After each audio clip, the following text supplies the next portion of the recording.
Continuamos con su programa Visión RDN. Recuerden suscribirse a nuestro canal de YouTube. Señores, hemos llegado a 212,000, con más de 37 millones de visitas. Hoy nos visita un joven, el cual nosotros siempre le damos seguimiento, comunicador del país. Él hace unos análisis muy interesantes. Es una persona que se ha proyectado muy bien. Incluso tiene mucha incidencia en las redes sociales, en todas las redes sociales, pero en Twitter el hombre es un bateador. Hablamos del amigo Eury Santi, comunicador. ¿Cómo está, Eury? Todo muy bien, más que un gusto estar aquí nuevamente compartiendo contigo. Sí, Eury, vamos a entrar al tema que hay del momento, la reforma fiscal. ¿Qué tú nos puedes hablar de la reforma fiscal? Mira, la reforma fiscal, yo creo que nadie que conozca la macroeconomía de la República Dominicana y que sepa lo que está sucediendo, no entienda que es necesaria una reforma fiscal. Ahora, lo que nos ha presentado el gobierno no es una reforma fiscal, es una metodología de recaudar para engrandecer más su cartera, por así decir. Porque inclusive vimos hace, 2, 3 semanas atrás, donde el gobierno dice nosotros vamos a fusionar ministerios, pero cuando uno lo mira en números, y en realidad ellos no están haciendo nada sustancial. No hay un ahorro real de lo que significa el gasto público, pero entonces cuando muestran la ley de modernización fiscal, como le han querido llamar a modo eufemismo para hacerla un poquito más digerible, uno se da cuenta que no es sustancial. O sea, que la carga tributaria que se depositará en la vida de la gente, del ciudadano, es muy amplia en comparación al sacrificio, que no es un sacrificio nada, por eso lo digo entre comillas, que está haciendo el gobierno. Y hay tantos elementos dentro de esta compleja ley de modernización fiscal que debería nosotros preocuparnos en demasía. ¿Por qué? Porque hablamos de que el gobierno está tratando, y digo esto a modo de suposición, entre comillas, pero es vox populi, como dice. El gobierno, como se dice, el gobierno está tratando de compensar una deficiencia en mala gestión de los últimos 4 años. Y para eso necesita dinero. Tiene varias obras y varios proyectos a los cuales se le ha inyectado un gran capital, pero ninguno es sustancial. Por ejemplo, tenemos el fideicomiso de la policía y la Policía Nacional, cuando hablamos de seguridad, que son de las 5 cosas que ellos piensan resolver: seguridad, tránsito, salud y educación. Pero tomando en cuenta el caso de la policía, hablamos de que, bueno, vamos a invertir 50,000 millones de pesos en los próximos 4 años para la policía. Ok, pero ¿y dónde está el fideicomiso de la policía? ¿Dónde están los drones que ustedes supuestamente compraron? ¿Dónde está la reforma policial? ¿Dónde está todo lo que se ha invertido? ¿Dónde están usando el hotel en Nagua que se rentó para el nuevo instituto? O sea, son tantas cosas que tú me dices, ok, veámoslo de una manera simple. Tú tienes una empresa que se llama gobierno, y esa empresa que tú has estado administrando, la has estado administrando mal y utilizando un dinero en gastos corrientes en vez de utilizarlo en inversión. Llega el punto de que se te acaba tu capital y tú dices, yo quiero una segunda ronda de inversión que voy a llamar ley de modernización fiscal. Y esa segunda ronda de inversión yo la quiero sin ninguna garantía. O sea, yo quiero que tú me des más dinero en mi proyecto que se llama gobierno, sin ofrecerte ningún tipo de garantía de que yo lo voy a hacer diferente o de que yo realmente voy a invertir el dinero para que la empresa pueda ser próspera. Entonces, eso es lo que está como estilando el gobierno, tratando de decir, bueno, nosotros queremos construir la República Dominicana que queremos, pero realmente no es algo que la sociedad va a digerir correctamente. Sí, hay algunas cosas que se han quitado, algunas extensiones, y yo quiero tu opinión, por lo menos en el caso de la ley de cine. ¿Cómo tú viste eso? Mira, si algo ha sido experto esta gestión es en utilizar el maniqueísmo. Ellos derogan varios artículos de la ley de cine, pero dicho por el mismo ministro de Hacienda, el actual ministro de Hacienda, Jochi Vicente, en una entrevista en un programa de radio muy concurrido, dice: nosotros no vamos a dejar de apoyar el cine, nosotros vamos a empezar a utilizar Fonprocine.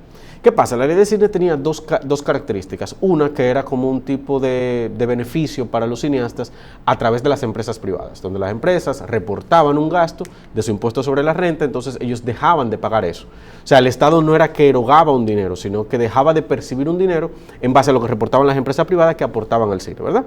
Eso por una parte. Y tenía otra parte que era el Fonprocine, que era un fondo manejado por un consejo que se invertía dinero en él y ese consejo elegía las películas a las que le invertía. O sea, en las películas que le daba dinero, ahí sí erogaba dinero. ¿Y qué dice el ministro? Nosotros vamos a quitar la parte descentralizada, que las empresas tienen un beneficio, y vamos a meterle más dinero al fondo. Pero cuando tú dices, bueno, pero el ministro fue productor ejecutivo de varias películas.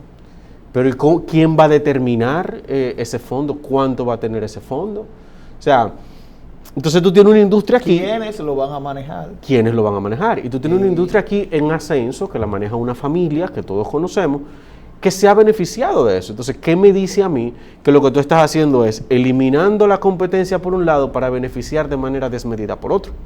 O sea, no hay una garantía de que lo que tú estás haciendo real y efectivamente va a recortarme un costo o un gasto dentro de el tren gubernamental. Entonces, ahí es donde digo, este gobierno ha sido especialista en el maniqueísmo.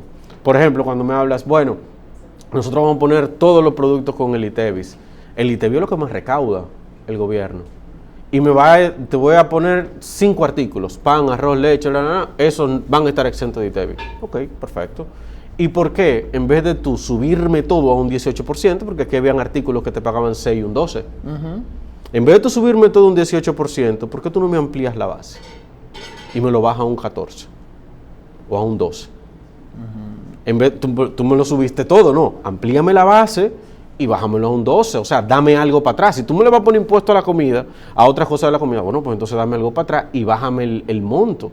Sí. Entonces, ¿qué pasa? Eso también agarran y dicen, lo venden como un eufemismo. Le vamos a cambiar el nombre de ITEVIS para que sea IVA. Ay, qué bonito, cantemos aleluya. O sea, cuando uno analiza realmente todo lo que está proponiendo el gobierno, no hay un balance. Y otro ejemplo que te puedo poner es el IPI, el impuesto a la propiedad. De eso te quería preguntar, porque eso ha causado una roncha, lo que se ha presentado. Sí, porque es que, y no está mal pagar la tributación, o sea, estamos conscientes que el gobierno necesita construir parámetros. Yo lo que no te voy a dar dinero para que tú te lo sigas robando. Por ejemplo, el impuesto sobre la propiedad, el IPI, sobre la propiedad inmobiliaria. Estamos hablando de que tú me bajas de un 9 millones a 5 millones de golpe, pero cuando vemos el mercado, cualquier Gucci 30 cuesta 5 millones. Los barrios están llenos de casas de 5 millones. Cualquier cosa te cuesta 5 millones. Sí. Entonces, volvemos al mismo punto. Si tú me vas a ampliar la base, bájame el bendito monto. O sea, si tú me estás ampliando, ok, yo voy a agregar más propiedades, perfecto. En vez de tú cobrarme un 0.5% o un 1%, cómprame un 0.3%. Y eficientízame lo que estás haciendo como gobierno, que ahí es donde tenemos un problema, porque como gobierno hablamos que en los últimos 4 años se han incrementado 100.196 puestos de trabajo. Entonces me dice también, bueno, como nosotros vamos a compensar el problema, lo que vamos a hacer es que al sector público le vamos a aumentar el salario mínimo de 10.000, lo vamos a aumentar a 15.000. Sí, pero ¿cuál sector público? Porque tú me aumentaste la nómina en 100.196 empleados en los últimos 4 años. Y aparte de eso, porque está bien, te lo puedo aumentar, está bien, vamos a hacernos lo loco, ¿verdad? Me aumentaste la nómina. Pero, ¿cómo están los servicios públicos? Hay un deterioro en los servicios públicos. Entonces tú no me puedes decir que tú tienes más personal, tienes más presupuesto y te funciona menos, pero aparte me estás pidiendo más dinero en una segunda ronda de inversión. Eso es inaudito. Quiero preguntarte algo, que se lo he preguntado a varios economistas, y lo voy a seguir preguntando, y estoy viendo las diferentes opiniones. Eury, tú sabes que aquí hay un gasto desproporcionado hacia el presupuesto de salud, y es con las parturientas haitianas. En general, nada más no es para ir, en general, todos los servicios generales, sí, internamiento, etcétera, todo. Si el gobierno dice, vamos a regular esta parte, ¿de cuánto estaríamos hablando? Si esto sería un aporte significativo para no cargar tanto impuesto a la gente. Estamos hablando de más de 400 millones al año, mucho más de 400 millones al año en cuanto a salud. Mucho más, sin contar la educación. Porque ahí está el tema de la educación. Que también tenemos extranjeros. Porque el tema inmigrante entero, cuando tú lo agarras, no necesariamente de la parturienta de salud, es un tema amplio. Bastante.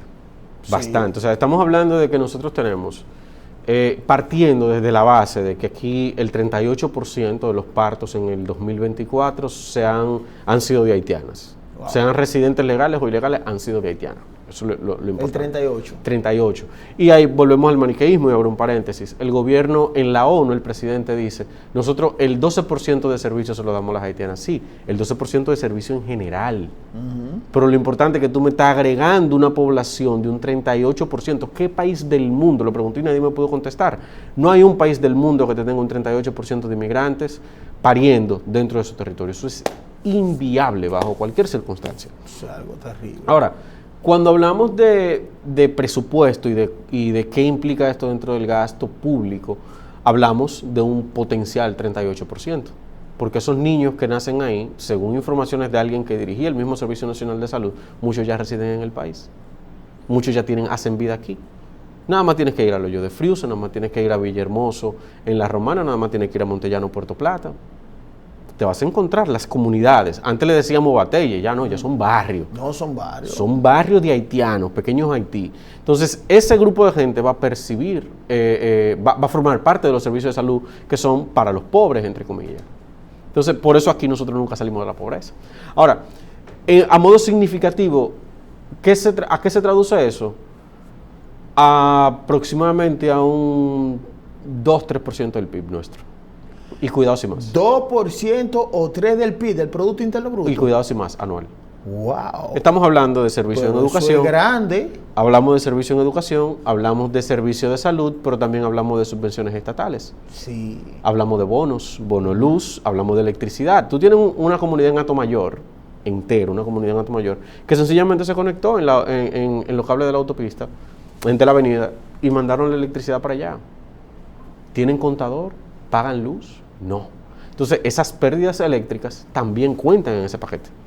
O sea, es todo un engranaje que cuando tú miras la migración a nivel transversal, te das cuenta que muchas de las cosas que nosotros estaríamos pagando con esta ley de modernización fiscal, lo estaremos pagando para subvencionar la invasión silente que tenemos en República Dominicana. Porque cuando tú hablas, veamos, por ejemplo, expendios innecesarios del gobierno en los últimos 4 años. Un bono navideño desde el 2021, que fueron 2.500 millones el primer año, 1.700 millones el 2020, 2.000 millones el 2021, 2.300 millones en 2022 y 2.500 millones en el 2023. En aumento. En aumento. Sí. Bono navideño que eventualmente terminó en las manos de dirigentes políticos. Y hay evidencia de sobra para No, de pero eso. claro. Vimos inclusive videos de personas comprando hasta con 15, 20 tarjetas. ¿Y qué hace el gobierno? ¿Cuál es la respuesta del gobierno para esto? Porque veamos lo interesante de todo esto. ¿Cuál es la respuesta del gobierno? Bueno, nosotros vamos a quitar la triangulación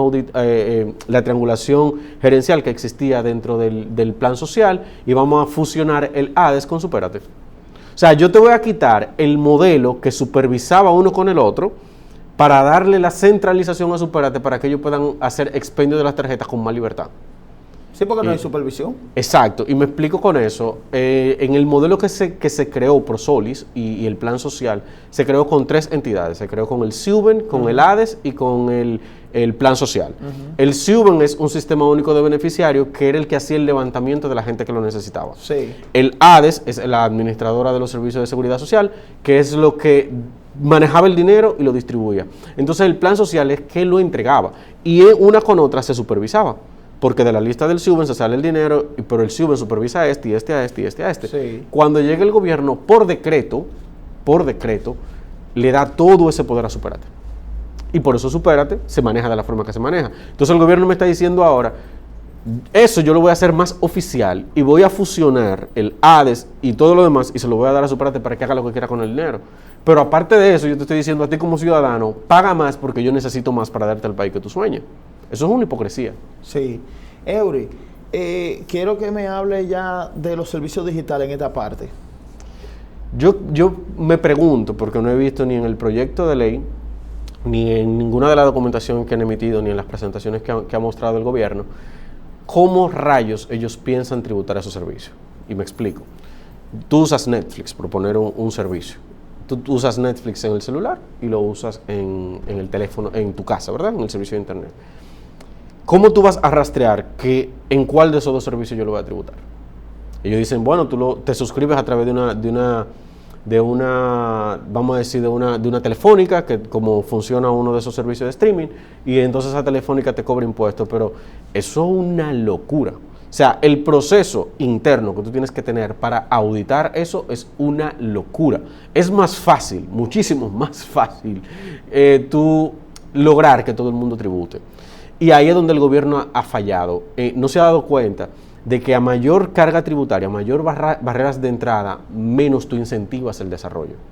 Mientras más difícil tú se la pones a la gente para construir negocio, nadie entra a la formalidad. Entonces tú tienes que bajar las barreras de entrada para que la gente pueda formalizarse, para entonces tú tener una mejor tributación. Estamos hablando de que esta reforma, ley de modernización fiscal, como le dice el gobierno, va a recaudar al 20% de la gente. ¿Al 20%? Sí. Cuando tú miras que va, porque no todo es malo, dice por ejemplo, el impuesto sobre la renta te lo va a bajar el anticipo, 40, 60, personas físicas, microempresas y al 100% de las empresas grandes. Pero cuando tú miras lo macro, quienes están registrados dentro de la ley, es el 20% de la población que está formal, 20-25% de la población. Que mientras más carga le meta, más informal, más complejo se pone ingresar dentro de esto y te habla de que todo el que gana ahora de 52,000 pesos, que es creo 400,000 y pico de pesos mensual, tendrá que hacer una declaración jurada. Eso es un doble proceso. O sea, cuando uno analiza todo lo que envuelve la ley de modernización fiscal impuesta por el gobierno y de la forma que la quiere vender, realmente hace falta que nosotros digamos, hey, espérense, ¿vamos a consensuar o vamos a prender el país? ¿Desataría protesta esto? Claro, entiendo que sí. Y comento con muchos amigos que hemos hablado del tema, que si uno analiza algo que se ha borrado mucho de la historia, que es el gobierno de Jorge Blanco, uno analiza del 82 al 86 con esta segunda gestión del PRM, es lo mismo. Wow. Pero tú lo buscas, es difícil de encontrar esa historia. Las pobladas, todo eso es difícil de encontrar, pero tú lo buscas, es lo mismo, el mismo modus operandi. Y desatará protestas, desatará incomodidad porque la gente no quiere pagar impuestos para un gobierno ineficiente. Lo que sí es interesante, que nosotros como sociedad no solamente protestemos, sino que protestemos con base. O sea, yo no quiero eso, pero vamos a esto. Exacto, con propuesta. Claro.